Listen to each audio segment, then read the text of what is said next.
pitié. Ô Christ, prends pitié.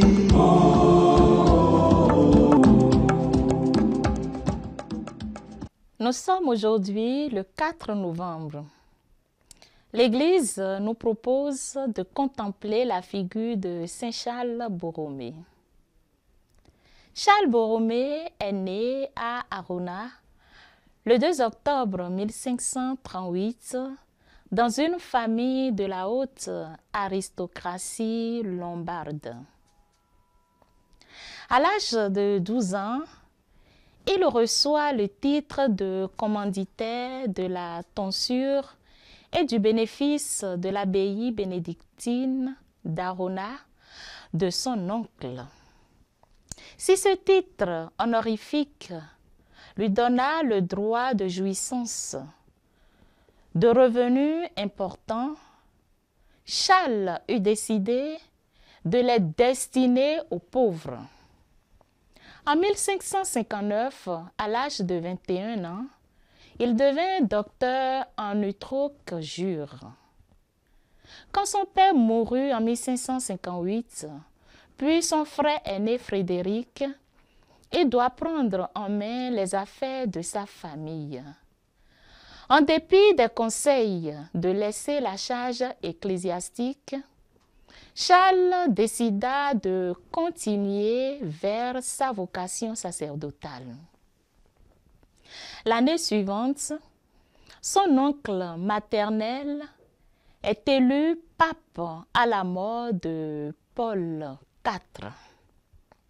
En 1561, ce même oncle intervient pour que Charles soit promu cardinal secrétaire d'État, puis légat apostolique à Bologne, en Romagne et dans les Marches. En 1561, Borromée fonda et dota un collège à Pavie, aujourd'hui connu sous le nom d'Almo Collegio Borromeo, qu'il dédia à Justine de Padoue. Il participa activement au Concile de Trente, s'attelant à corriger les abus qui s'étaient introduits dans l'Église, et il fit rédiger le célèbre catéchisme connu sous le nom de Catéchisme du Concile de Trente. Il prit une part active et prépondérante à l'élaboration de la discipline ecclésiastique et hospitalière au Concile de Trente.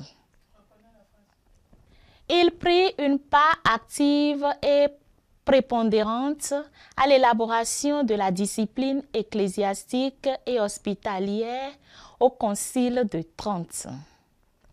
En 1565, à 27 ans, Charles prit possession de l'archidiocèse de Milan, dont il est nommé archevêque. Son intégrité personnelle, son intelligence des situations et sa vertu rayonnante facilitent le rétablissement de la discipline ecclésiastique. Vers les années 1570, la peste sévit à Milan. Sa présence entre les gens est tellement constante que l'histoire évoquera cette période comme la peste de Saint Charles. Il meurt en 1584 à 46 ans, épuisé par les fatigues et les austérités. Il est canonisé le 1er novembre 1610 par Paul V.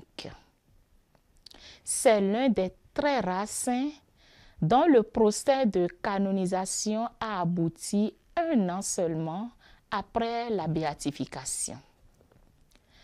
Saint Charles Borromée, priez pour nous.